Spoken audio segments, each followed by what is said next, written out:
राज्यात एकीकडे उन्हाचा पारा 40शी पार करत नागरिकांना हैराण करत आहे, तर दुसरीकडे अवकाळी पावसामुळे शेतकऱ्यांची चिंता वाढली आहे. हवामान विभागाने उष्णतेसोबतच पावसाचा येलो अलर्ट जारी केला आहे. राज्यात सध्या हवामानाचा दुहेरी तडका पाहायला मिळतोय. एका बाजूला तापमान 40 अंशाच्या पार गेल्यामुळे नागरिक हैराण झाले आहेत, तर दुसऱ्या बाजूला काही भागात अचानक अवकाळी पावसाने हजेरी लावली आहे.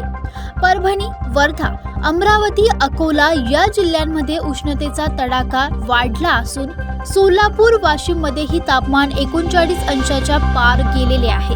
हवामान विभागाने पुढील काही दिवसात उष्णतेची लाट कायम राहणार असल्याचा इशारा दिलाय. त्याचबरोबर काही ठिकाणी विजांच्या कडकडाटासह पावसाची शक्यता व्यक्त केली जात आहे. त्यामुळे नागरिकांनी विशेषतः दुपारी 12 ते 4 या वेळेत घराबाहेर पडणे टाळावे असे आवाहन करण्यात आले आहे. दरम्यान पुणे जिल्ह्यातील खेड तालुक्यात अचानक आलेल्या पावसामुळे शेतकऱ्यांची मोठी धावपळ उडाली. कांदा आणि गहू काढणीच्या हंगामात या पावसामुळे पिकांचे नुकसान होण्याची भीती व्यक्त केली जात आहे.